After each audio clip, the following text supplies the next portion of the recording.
Hey guys, today I'm going to go over how to laminate a handle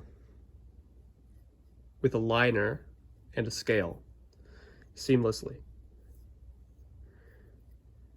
Alright, so you're going to need a liner of any color and a scale, preferably a G10 liner because it's better that way. You're going to need your epoxy. I'm using Blade Pro epoxy. Scotch tape, preferably wide Scotch tape. This is pretty low quality. I got it in bulk. Prefer the blue stuff, but I have that. Paper towels, acetone, and importantly, nitrile gloves. Any thickness. All right, so let's start off with sanding. Oh wait, also you need a machinist's block or any flat surface.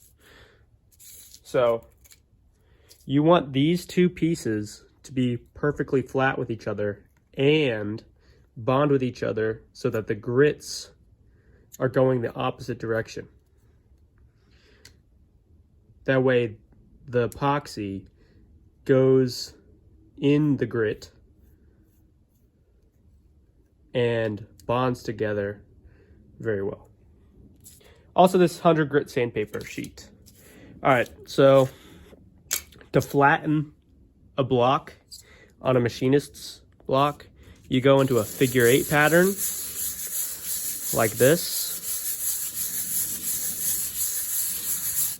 and then you look to see the scratch pattern, and you wait until you hold it in the center to not evenly pressure it. Well, you want to evenly pressure it. And you wait until the scratches go throughout the whole entire block evenly. So this middle part, you can see, is shining more than this. So I know that I have to wait until this is completely scratched.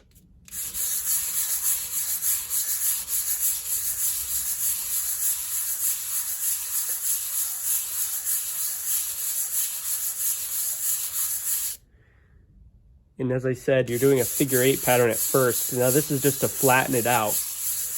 Later, you don't use the figure 8 pattern. I'll get to that.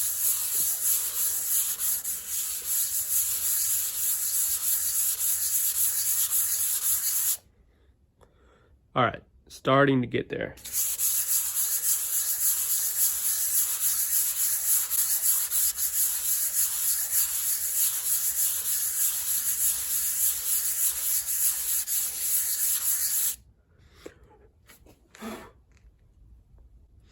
I'd say that's pretty much good. You don't need to go more than that.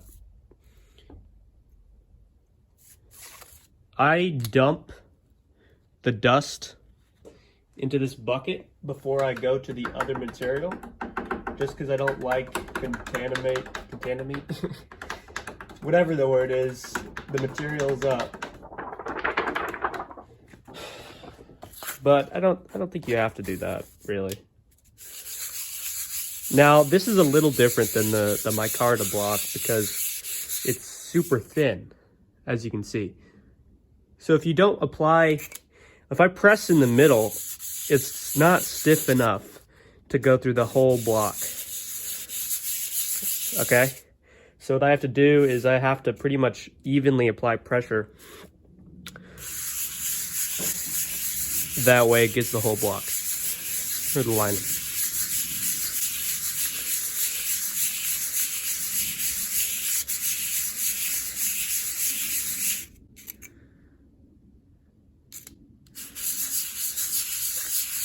And as far as pressure goes, if you apply too much, you see it slips out a little, and you don't want that. So you just want the grit to cut it, and you don't want to, you know, scratch it out too much. See, it's already sort of getting going. This pot right there, maybe that spot right there. Apply a little bit more pressure in those areas.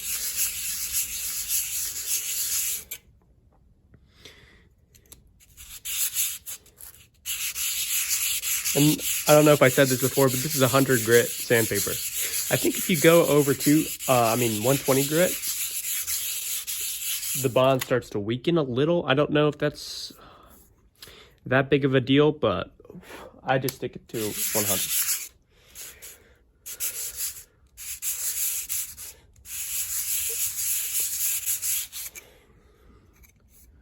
Should be pretty much good. Well, like I said, this is just to flatten it.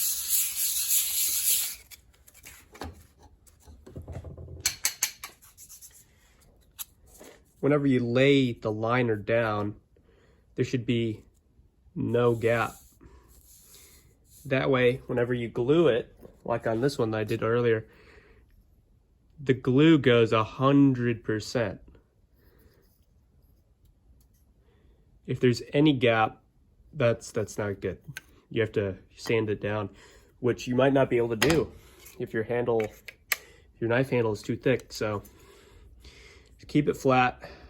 If it bows a little like this, that's okay. The press will basically form the liner to the scale, not the scale to the liner, and that's important because of that little bowing thing right here. If I'm holding it over here. Oh wait, I also forgot to tell you that you need a woodworking vise, or a vise that presses even pressure along this.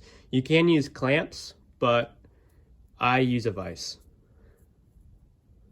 And that's what I'm going to show. So, knock the G10 off. Right now it has the figure 8 scratch, and if you want a perfect bond, I think this is the case, you scratch it at an angle like this on one side until it's evenly scratched.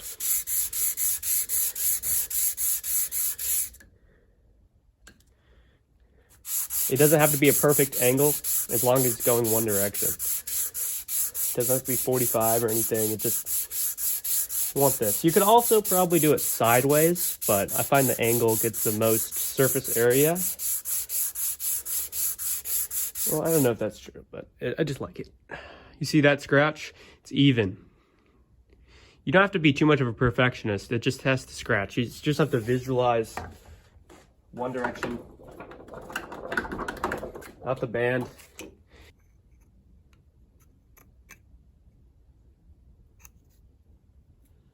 Wait a second. Oh God, did I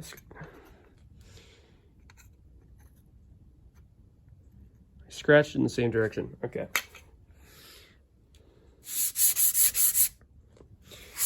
Forget everything that I just did when I cut that part out. I scratched in the wrong direction. Just me being dumb though, so scratch this way.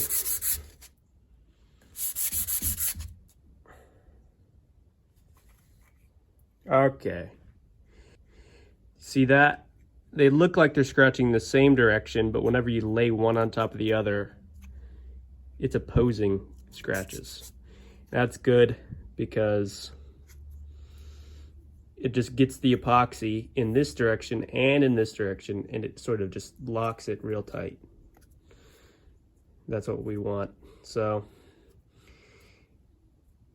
you scratch it in the same direction, and then whenever you flip them on top of each other, it's opposites, it's mirrors. So yeah. Anyways, now I get my paper towel. I get this, wipe it off. I don't need the sandpaper anymore. I'll just put it on there. Now, probably the most important step of the whole process is cleaning each scale. If there's glue, if there's dust or grease or whatever, and it gets in between the bond, that's not good. So use acetone to dump it on there. You know the drill. Wipe it off.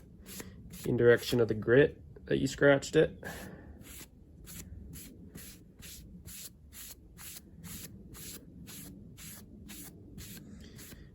Hopefully this, also, you can do both scales at the same time. I just wanted to do them individually to show the process. I didn't video the other one. This is my first YouTube video. Just felt like making one.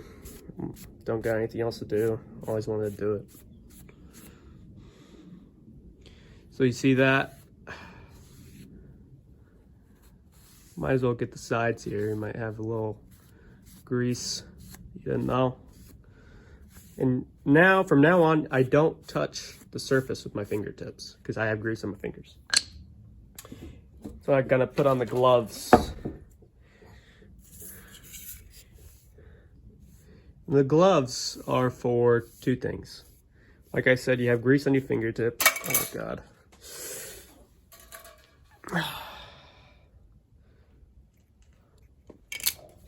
So put them on. But the main thing for the gloves is that you don't want to touch the epoxy with your hands, because there's a bunch of nasty chemicals in them, and you don't want to get whatever. Who knows? You don't want to mess with that stuff.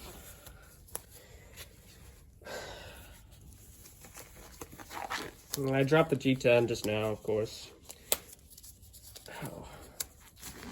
Don't want to do that.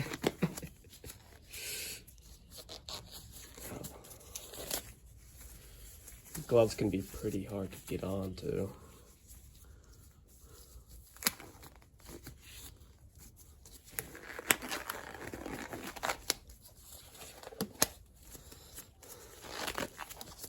All right, so acetone, clean.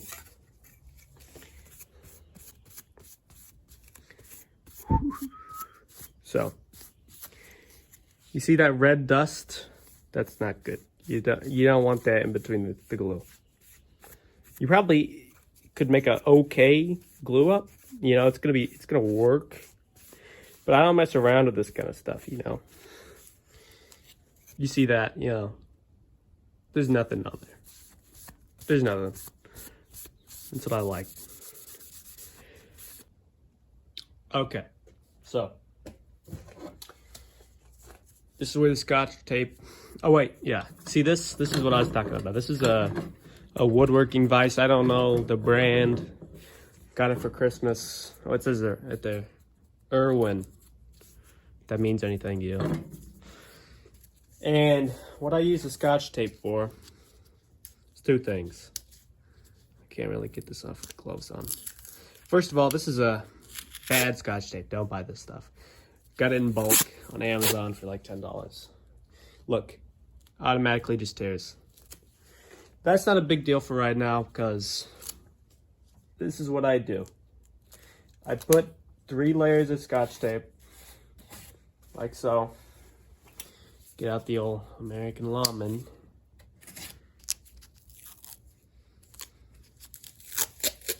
This is not a part of the Krabby Patty secret formula.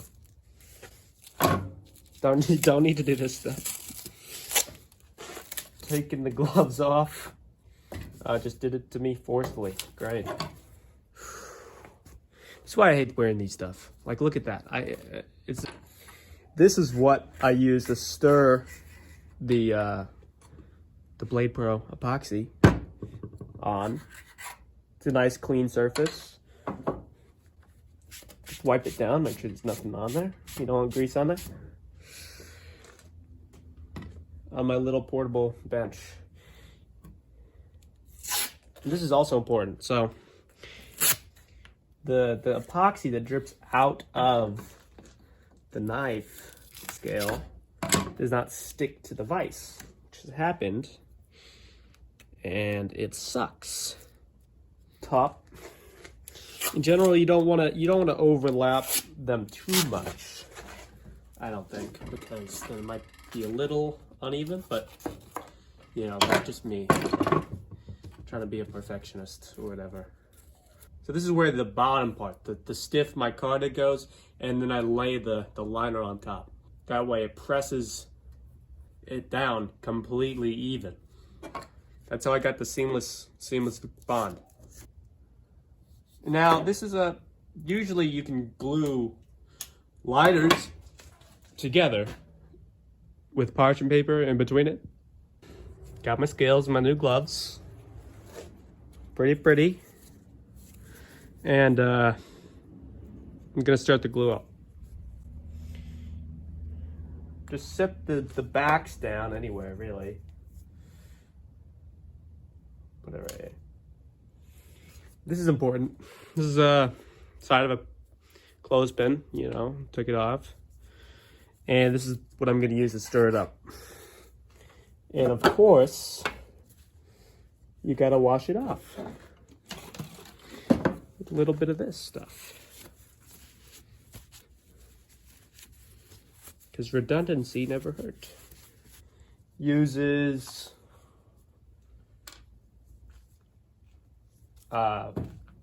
equal parts resin and hardener. So it's pretty easy. You don't need to measure it or anything. You just evenly squeeze. I'm doing one last cleanup. Make sure there's nothing. Make sure there's no parts of the paper towel on the thing. Just light passes. Super easy way to do it evenly. Press it down. Make sure they're about to go. And then squeeze them. And you need about this much, or maybe that much. I know this, but cure times change with temperature, so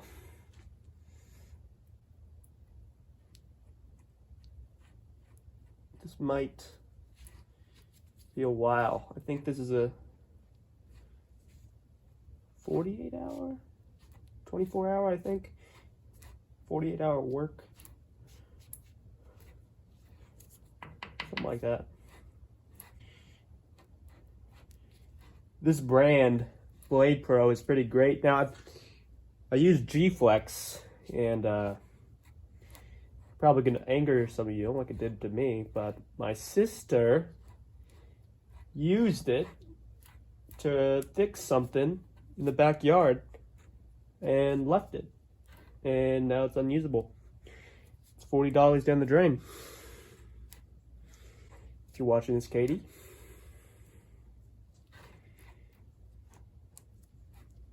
Blade Pro works great though. If you need more later, you can always just pour more, you know. No, you put this stuff on it first, okay? Just like butter on toast. All right. If you couldn't tell, I've never made a YouTube video before. So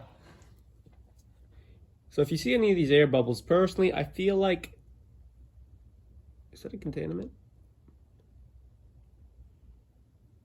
Get that off. I feel like those don't actually matter. You know, air bubbles, they don't matter. Unless you're doing some resin work where you can see the outside, you know, they don't matter. We're not making epoxy tables here. Of course, you don't need to do both the G10 and the micarta, you just do one side. And you have to get it even. If you look at the light, those are indentations, but it's even indentations, you know. Whenever you put it in the press, put all the force on it, it spreads out. And the G10 molds to the micarta. The micarta doesn't move, which is important. That's why we don't put the G10 on the stuff on the G10. Okay. Put it on top. Make sure it's even. Just eyeball it. The G10's bigger, which is important. You don't want the limiting material to be the G10.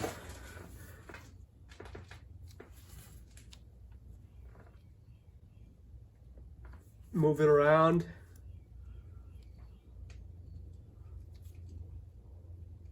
Set it there. Make sure it's even on all sides.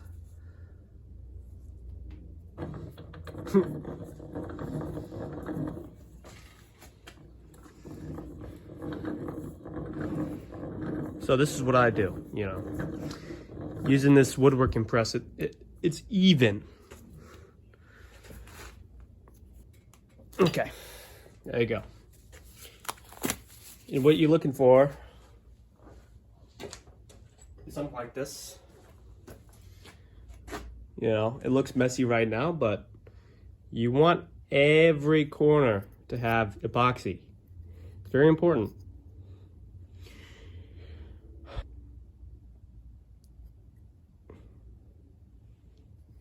All right, see ya.